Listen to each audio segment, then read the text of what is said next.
بنورنا الدنيا وننشر في الفضاء أملا ونعلي عزم همتنا فمن طلب العلا وصل. الحمد لله رب العالمين والعاقبة للمتقين والصلاة والسلام على سيد الأنبياء والمرسلين سيدنا وحبيبنا وحبيب رب العالمين محمد وعلى آله وأصحابه ومن هدى بهديه إلى يوم الدين. مقدم مسلم کے تحت غیبت سے متعلق چند ان فوائد کو ذکر کیا گیا جو امام مسلم کے مذکورہ اقتباس سے مستفاد ہوتے ہیں. اس کے بعد 8واں مسئلہ جرح و تعدیل کرنے والے محدث کے لیے کن شرائط کا پایا جانا ضروری ہے، یعنی کون وہ محدث اور وہ عالم ہے جو جرح و تعدیل کر سکتا ہے، کن شرائط کا اس میں پایا جانا ضروری ہے. نمبر 1، عالما بالحدیث، وہ علم حدیث کا ماہر ہو.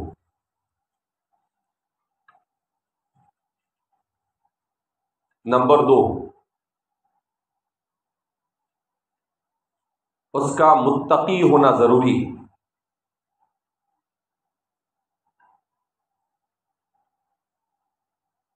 تقوی ایک جامع لفظ ہے جو ہر قسم کے ظاہری اور باطنی گناہوں سے پاک رہنے کو کہا جاتا ہے.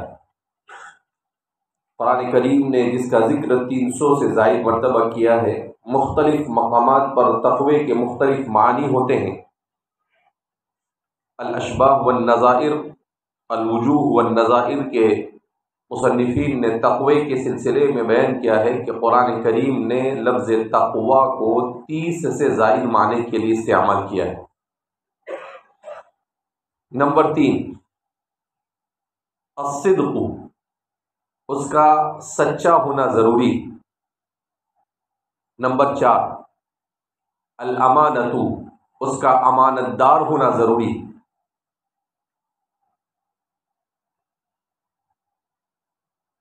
نمبر 5، الابتعاد عن التعصب، اس کا تعصب سے پاک ہونا ضروری، یعنی اس کے اندر تعصب مذہبی نہ ہو. اگر وہ شافعی ہے تو حنفی کے خلاف نہ ہو، اگر وہ حنفی ہے تو شافعی کے خلاف نہ بولتا ہو، تو تعصب نہیں ہونا چاہیے. بہت سارے ایسے لوگ گزرے ہیں جو بڑے بڑے ائمہ تھے، مگر اسی تعصب کی وجہ سے ان کو وہ مقام نہیں مل سکا جو مقام ملنا چاہیے.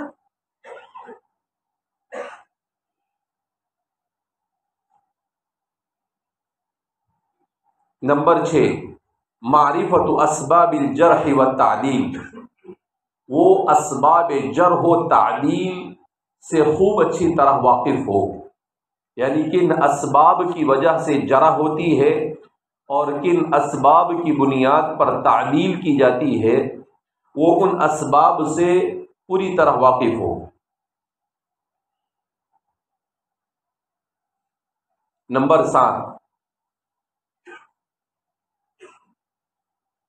ان یکون مستيقظا مستحضرا متحریا لاقوال العلماء، وہ بیدار مغز اور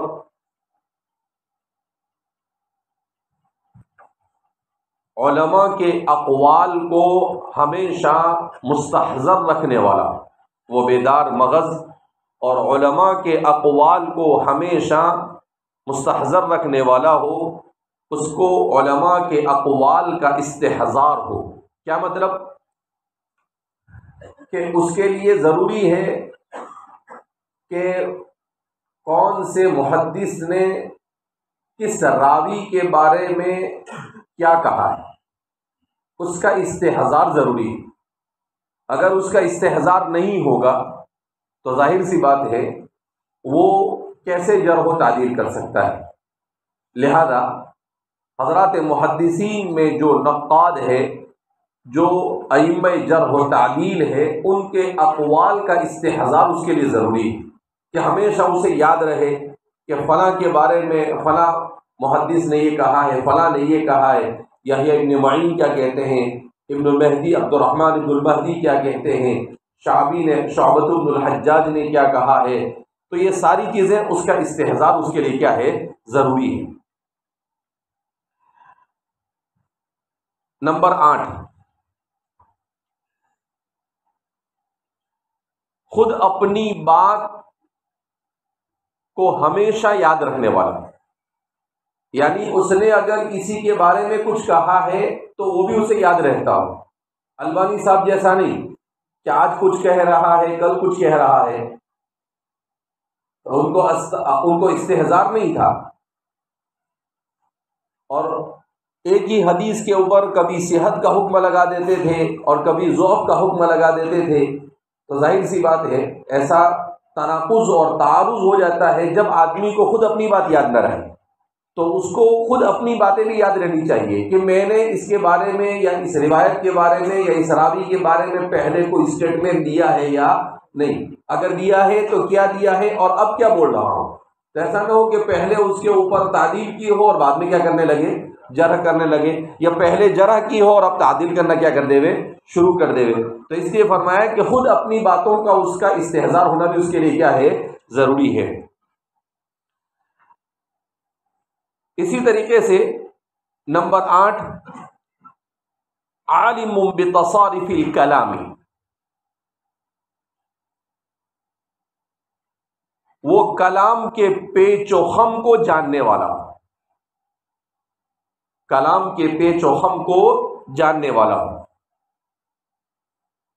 کیا مطلب کہ کس بات کا کیا مطلب ہوتا ہے وہ اسے معلوم ہو، تاکہ محدثین کی بات کو وہ صحیح محمل پر لے جا سکے۔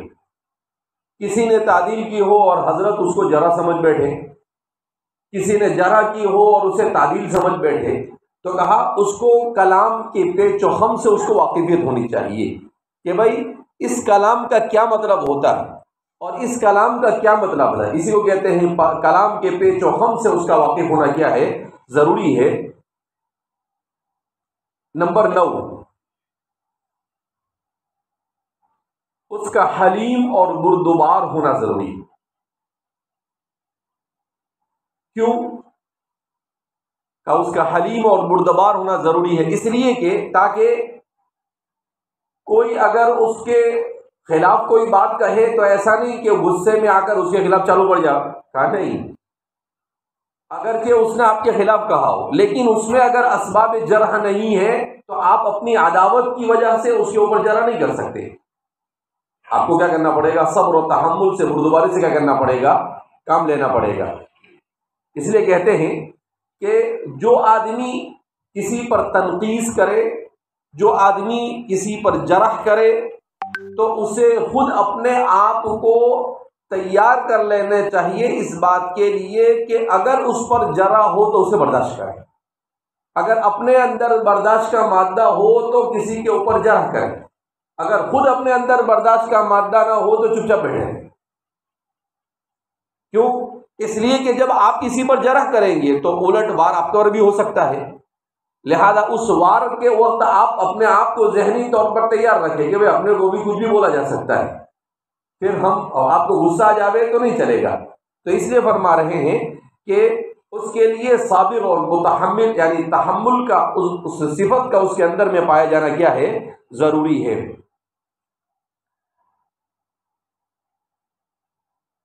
تو یہ ہے ہمارے محدثین کے بیان کردہ ائمہ جرح و تعدیل کے اندر میں صفات۔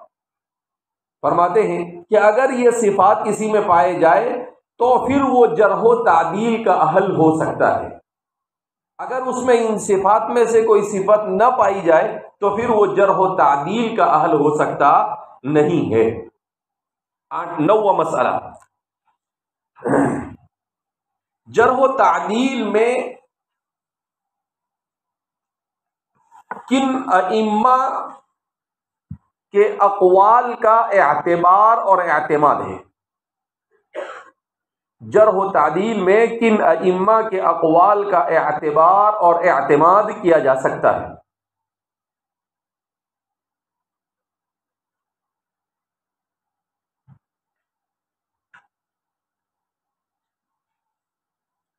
امام ذہبی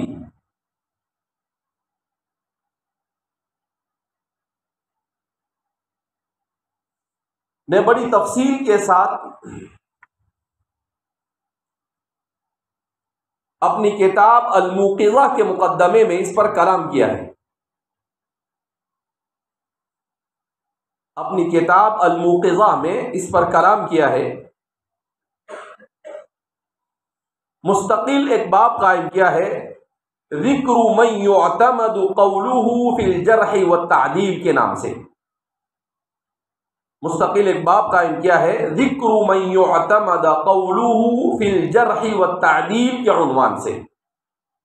ذکر من یعتمد قولہ فی الجرح والتعدیل کے عنوان سے آپ نے اس میں لکھا ہے کہ راویوں پر جن ائمہ حدیث نے کلام کیا ان کی 3 قسمیں ہیں۔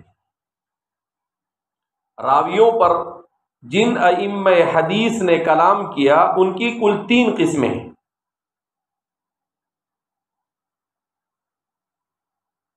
نمبر 1، ایسے محدثین جنہوں نے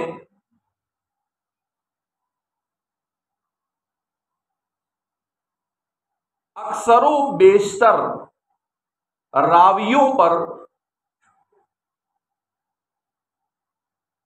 تفصیل کے ساتھ کلام کیا ہے، جیسے امام یحییٰ ابن معین اور امام ابو حاتم الرازی۔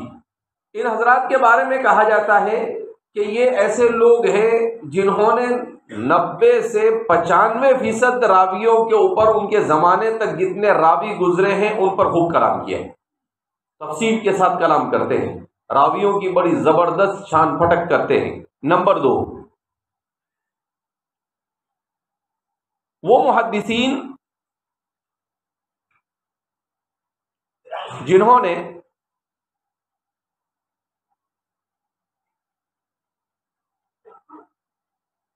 بہت زیادہ راویوں پر تو نہیں مگر پھر بھی اچھے خاصے راویوں پر کلام کیا ہے،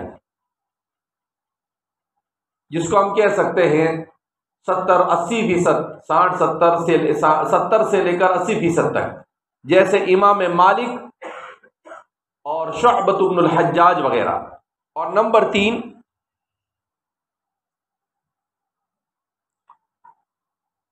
جنہوں نے بہت کم راویوں پر کلام کیا ہے،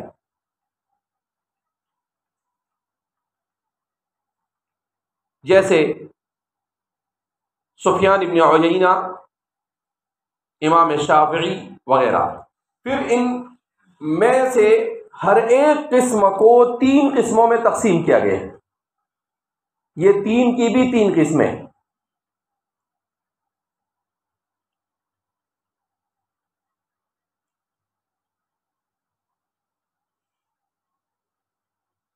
نمبر 1،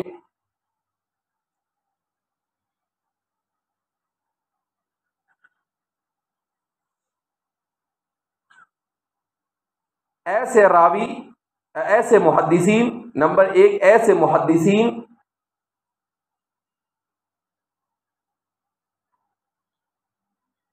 جو تعدیل اور توثیق میں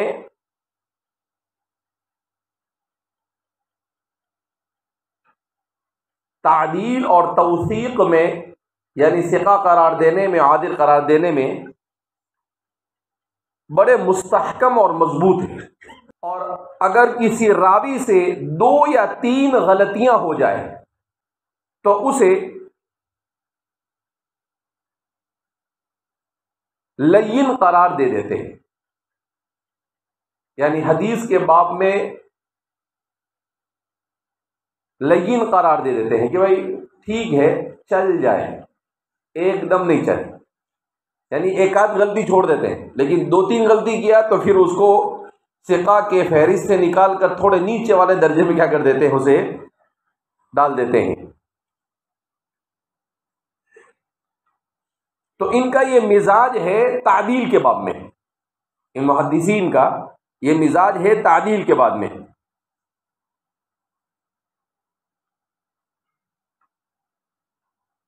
ایسے محدثین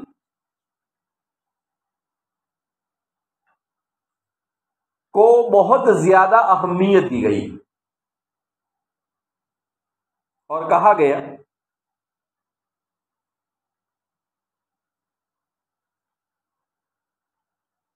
کہ جو لوگ یہ طریقہ اختیار کرتے ہیں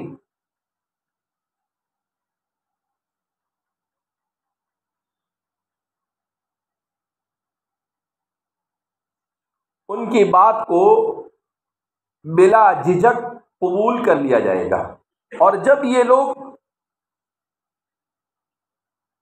کسی کی تضعیف کریں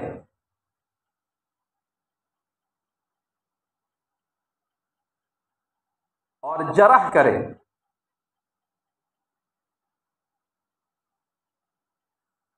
تو دیکھا جائے گا کہ اس جرح اور تضعیف میں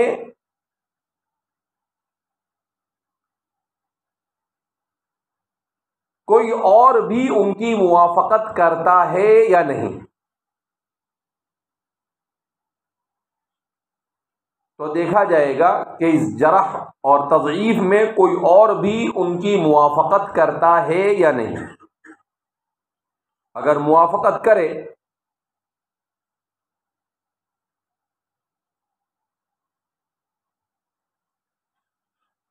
تو پھر اسے ضعیف قرار دیا جائے گا۔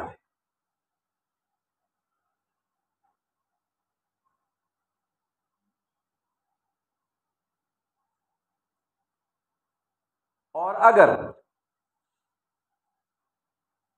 ائمہ مشاہیر میں سے کوئی اس کی توثیق کر دے، اور اگر ائمہ مشاہیر میں سے کوئی اس راوی کی توثیق کر دے، اسے ثقہ قرار دے دے،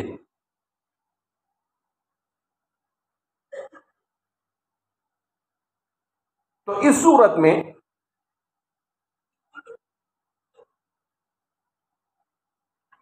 ایسے محدث کی رائے کو اور جرح کو اسی وقت قبول کیا جائے گا جب وہ مفسر ہو، جب وہ تفسیر کے ساتھ ہو اور تفصیل کے ساتھ ہو۔ تو ایسے راوی کی جرح کو اسی وقت قبول کیا جائے گا جب وہ مفسر ہو، یعنی تفصیل کے ساتھ جرح موجود ہو۔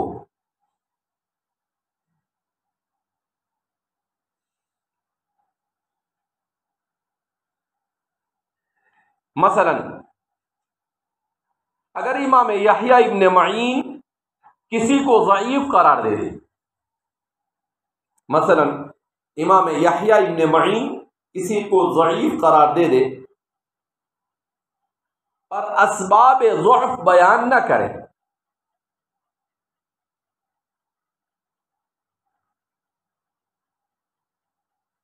پھر امام بخاری اس کی توثیق کر دے، یا امام بخاری کے پائے کا کوئی بھی، پھر امام بخاری یا ان کے رتبے کا کوئی بھی محدث اس راوی کی توثیق کر دے، تو ایسے راوی کی حدیث کی تصحیح میں توقف کیا جائے گا۔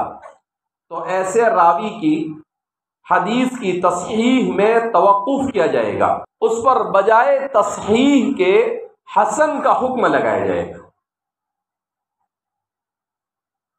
اس روایت پر بجائے تصحیح کے جس میں وہ راوی پایا جائے، بجائے صحیح کے حسن کا حکم لگایا جائے۔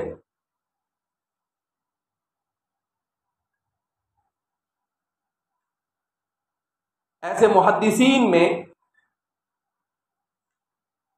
امام یحییٰ ابن معین، امام ابو حاتم اور امام جوزجانی کا شمار ہوتا ہے۔ ایسے محدثین میں امام یحییٰ ابن معین، امام ابو حاتم اور امام جوزجانی کا شمار ہوتا ہے۔ دوسری قسم،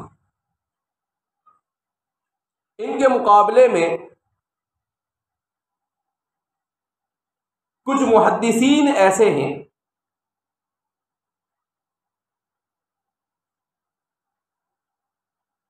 جنہیں متساہل کہا جاتا ہے، جن کی جرح و تعدیل